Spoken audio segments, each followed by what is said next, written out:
संसद में राम मंदिर पर धन्यवाद प्रस्ताव लाएगी मोदी सरकार।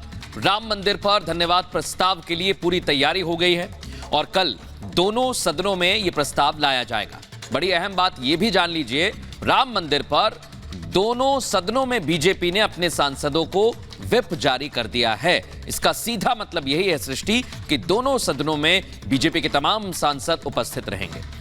बिल्कुल, और कल का दिन भी बेहद अहम होगा। संसद में राम मंदिर पर प्रस्ताव लाया जाएगा, धन्यवाद प्रस्ताव है ये, और चर्चा यहां पर की जाएगी राम मंदिर को लेकर। लोकसभा और राज्यसभा दोनों में ही चर्चा के लिए बिल लाएगी सरकार। कल का दिन ये बताया जा रहा है और राम मंदिर के लिए धन्यवाद प्रस्ताव लाया जाएगा जिस पर बिल लाएगी सरकार। दोनों ही सदनों के में इस पर चर्चा होगी, धन्यवाद प्रस्ताव पर बात की जाएगी। और इसी के साथ में आपको बता दें कि सांसदों को व्हिप जारी किया गया है। संसद में पेश होगा धन्यवाद प्रस्ताव। रामलला की प्राण प्रतिष्ठा हुई और किस तरीके से 500 वर्षों का जो इंतजार था वो खत्म होता है।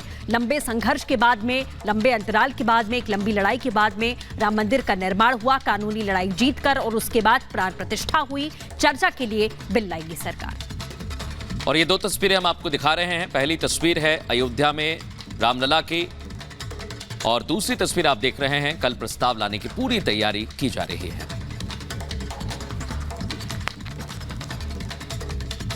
और इसी के साथ आगे बढ़ेंगे और आपको बता दें कि एक साथ 3 भारत रत्न देने का ऐलान करके प्रधानमंत्री मोदी ने संदेश दे दिया है कि विपक्ष की सोच जहां पर खत्म हो जाती है, उनकी सोच वहां से शुरू होती है। जी हां, कैसे 3 शख्सियतों को भारत रत्न देने का ऐलान करके पीएम मोदी ने लोकसभा में जीत की हैट्रिक के साथ साथ विपक्ष को करारी शिकस्त देने का प्लान भी एग्जीक्यूट कर दिया है। आप देखिए इस रिपोर्ट में।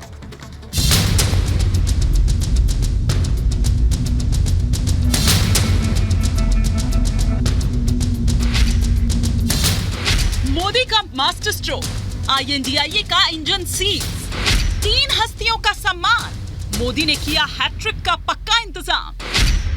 2024 के लोकसभा चुनाव का वक्त जैसे जैसे करीब आ रहा है, प्रधानमंत्री मोदी के मास्टर स्ट्रोक की आंधी में पूरा विपक्षी गठबंधन सूखे पत्ते की तरह हवा में उड़ता नजर आ रहा है। पश्चिम बंगाल में ममता बनर्जी और बिहार में नीतीश कुमार के हाथों झटका खाने के बाद INDIA गठबंधन अभी सदमे से उबर भी नहीं पाया था कि पीएम मोदी ने देश के 3 रत्नों को भारत रत्न देने का ऐलान करके एक ऐसा पासा फेंक दिया है कि एक तरफ जहां विपक्षी खेमे से RLD का छिटकना तय है, तो साथ ही दूसरी तरफ दक्षिण भारत में भी मोदी मैजिक का चलना तय हो गया है। उत्तर से लेकर दक्षिण तक मैजिक, मोदी विरोधियों के लिए ट्रेजिक।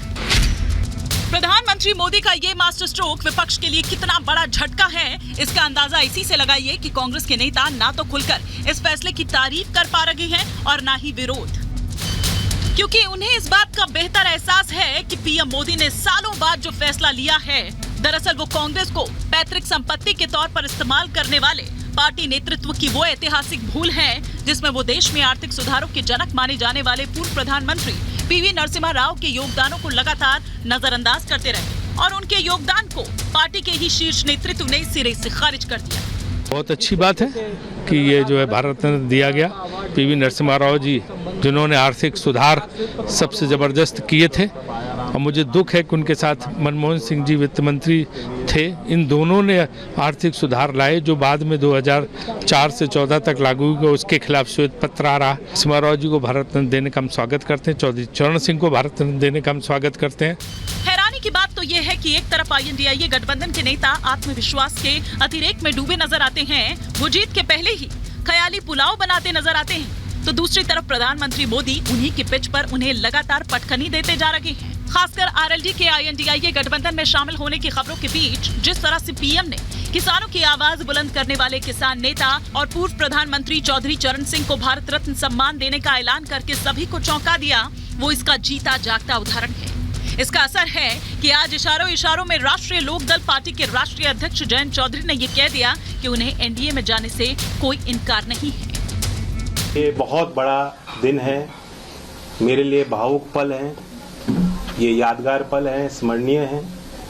मैं भारत की महामहिम राष्ट्रपति जी को, भारत सरकार को और विशेष तौर पर प्रधानमंत्री नरेंद्र मोदी जी को, क्योंकि उनके विजन का हिस्सा है जो उन्होंने निर्णय लिया, भारत रत्न से नवाजा है, सीट पाने की अब आप भाजपा के साथ हाथ मिलाने के लिए तैयार हो, आप भाजपा के साथ हाथ मिला रहे हैं। देखिए कोई कसर रहती है, आज मैं किस मुंह से इनकार करूँ।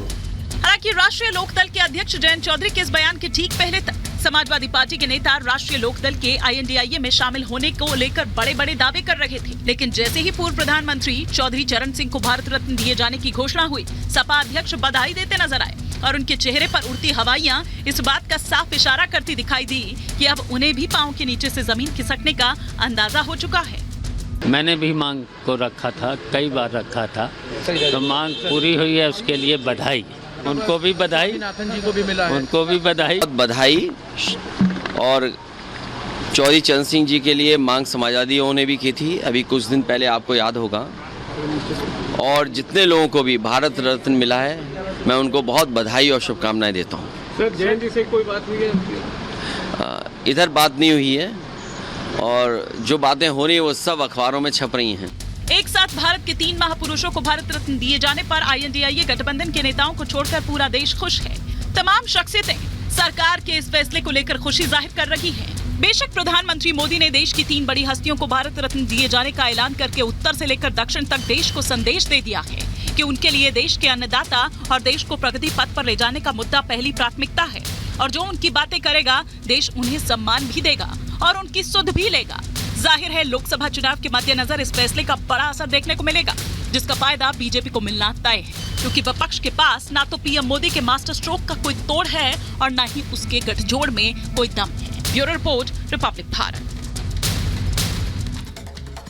जयंत चौधरी ने तो कह दिया है कि इनकार कैसे करें एनडीए में शामिल होने को लेकर, लेकिन इस फैसले को अगर देखा जाए जिसमें मोदी सरकार ने पहले कर्पूरी ठाकुर, उसके बाद लाल कृष्ण आडवाणी और अब PV नरसिम्हा राव, चौधरी चरण सिंह को भारत रत्न देने का काम किया और हरित क्रांति के जनक स्वामीनाथन को भी भारत रत्न दिया जाएगा। लेकिन इस फैसले के पीछे की कवायद क्या है और कितना महत्वपूर्ण यह फैसला है, इस रिपोर्ट में आपको दिखाते हैं।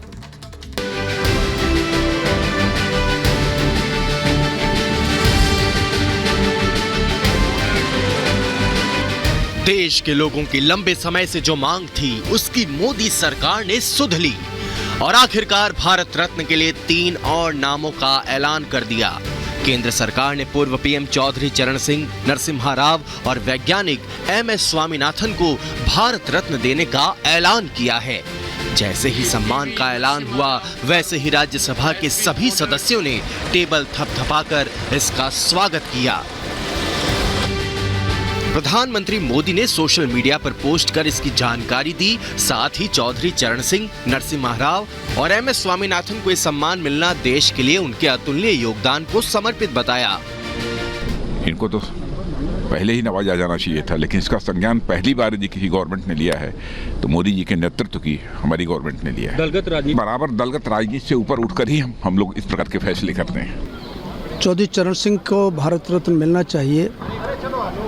संसद के अंदर मैंने 2020 में इस मुद्दे को उठाया था शून्यकाल में, और आज जो प्रत्येक वर्ग का, प्रत्येक राजनीतिक दल का, गांव और खेत और किसान की तरफ जो दृष्टि गई है, उसको देन है चौधरी चरण सिंह की। किसान नेता और पूर्व पीएम को भारत रत्न मिलने की घोषणा पर किसान खुशी से झूम उठे, तो वहीं RLD कार्यकर्ताओं ने जश्न मनाया। वहीं RLD अध्यक्ष जयंत चौधरी ने इसे बड़ा दिन बताया। देश की भावनाएं इस सरकार के इस फैसले से जुड़ी हैं और ये साबित किया है मोदी जी ने कि वो देश की मूल भावना और चरित्र को बेखूबी समझते हैं और जानते हैं। प्रधानमंत्री जी ने आज वो फैसला लिया जो साबित करता है कि देश के मूल भावना और चरित्र को समझते हैं। चौधरी चरण सिंह जी के हर एक अनुयायी के दिल को जीतने का काम आज मोदी जी ने किया। किसानों के मसीहा चौधरी चरण सिंह जी को भारत रत्न की घोषणा एक अभिनंदनीय घोषणा है। यह देश के करोड़ों किसानों का सम्मान है। मैं इस फैसले का स्वागत करता हूं और चौधरी साहब के प्रति उनकी स्मृतियों को नमन करते हुए विनम्र श्रद्धांजलि भी देता हूं। पूर्व पीएम नरसिम्हा राव और कृषि वैज्ञानिक MS